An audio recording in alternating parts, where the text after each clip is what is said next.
Adım Feyzullah Çiftçi. Marmara Üniversitesi Hukuk Fakültesi mezunuyum. 2021 yılında mezun oldum. Ardından bir yıllık avukatlık stajımı tamamlayıp bir aydır da avukatlık yapmaktayım.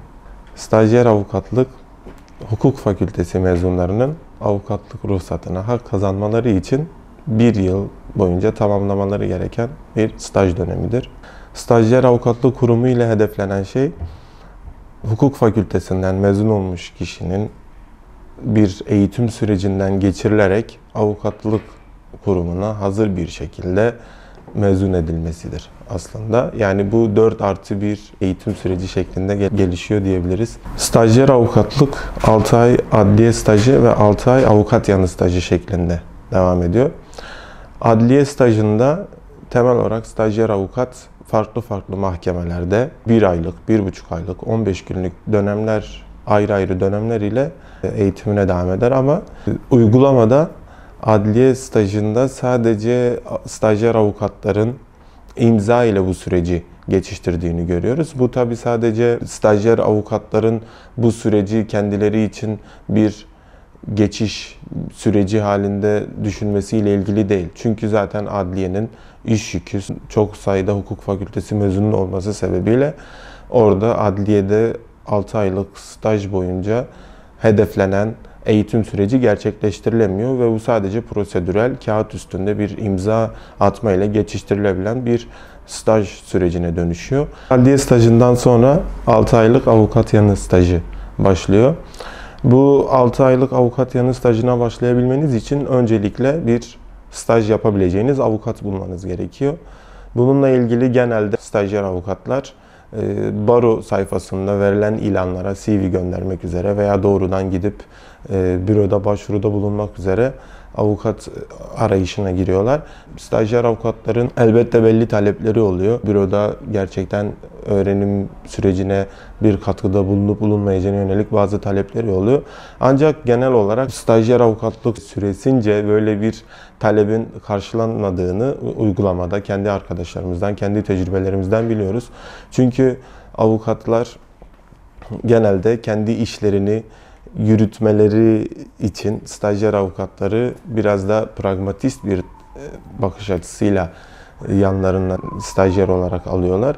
Tabi burada bazı avukatları ayırmak gerekir. Çünkü bazı avukatlar tamamen stajyeri alıp yetiştirmek, gerçekten staj süresince ona bir eğitim vermek ve kendi yanında devamında avukat olarak çalıştırmak üzere stajyer yetiştirdiğinden, evet, o stajyerin staj süresince bir eğitim gördüğünden ve hedefine vardığından bahsedebiliriz. Ama ağırlıklı olarak stajyerler hedefledikleri gibi bir eğitim sürecine giremiyorlar. Çünkü kendilerine belli başlı işler yaptırılıyor. İcra takip işleri gibi. Ayrıca ikinci talep de ücrete yönelik oluyor. Tabii ücret taleplerinin belli bir skalası falan yok. Burada tamamen avukatın inisiyatifine bırakılmış bir süreç. Avukatlar genelde ücret vermemeyi tercih ediyor.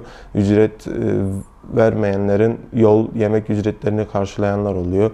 Veya çok cüzi ücretlere, 1000 lira, 2000 lira, 3000 lira gibi çok cüzi ücretlere stajyerler çalıştırılıyor. Burada zaten kanunen bir engel bulunmakta.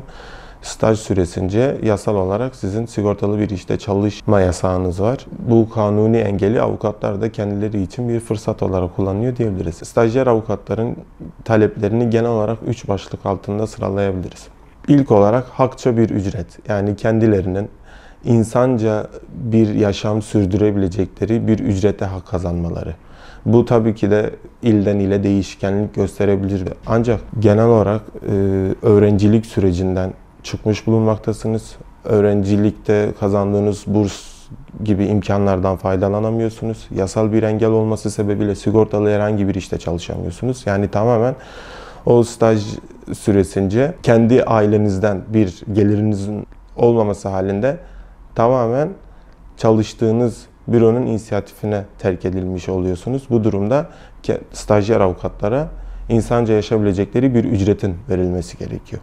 Stajyer avukatların ikinci talepleri staj sürecinin bir eğitim süreci şeklinde ilerlemesi. Ama uygulamaya baktığımızda bu böyle ilerlemiyor maalesef. Avukatların genel olarak stajyerlerin avukat olduktan sonra karşılaşabilecekleri durumları onlara önceden bildirmesi, haberdar etmesi ve bu durumda onların nasıl bir yol izlemeleri gerektiğine yönelik eğitimle bu bir eğitim sürecine dönüştürülebilir. Ancak böyle olmuyor uygulamada. Çünkü uygulamada tamamen büronun bir nevi ayak işlerini görmeye, tamamen sadece adliyeden adliyeye koşturma şeklinde, icra işlerini takip etme şeklinde ilerliyor. Stajyer avukatların son talepleri de meslek içi saygınlık diyebileceğimiz, öyle adlandırabileceğimiz bir talep. Çünkü stajyer avukatlık meslek içinde dahi itibar görmeyen, sadece bir geçiş aşaması olarak, sadece prosedürel bir aşama olarak görüldüğünden dolayı mesleki anlamda yine itibar görmeyen, saygın olmayan, sadece sekreterya gibi bir vasıfla